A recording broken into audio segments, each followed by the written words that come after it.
Panukalang ipagpaliban ang BARM elections na dapat sana'y kasabay ng midterm elections sa Mayo, sinertipikahang urgent ni Pangulong Bongbong Marcos para mas matutukan ng Bangsamoro Transitional Government ang pagsasaayos ng governance structure nito. Kung may sa batas ang Pangulo magtatalaga ng mga uupo sa kasalukuyang caretaker government ng rehiyon habang wala itong parliament.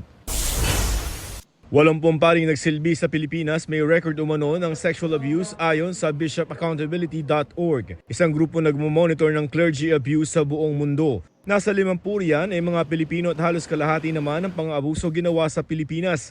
Ang Catholic Bishops' Conference of the Philippines nagtalaga na raw ng Office for the Safeguarding of Minors sa utos na rin ng Vatican.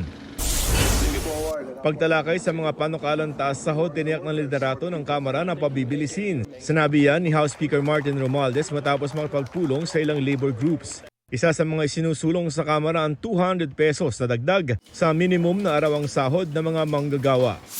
Joseph Morong, nagbabalita para sa GMA Integrated News. Huwag magpahuli sa mga balitang dapat niyong malaman.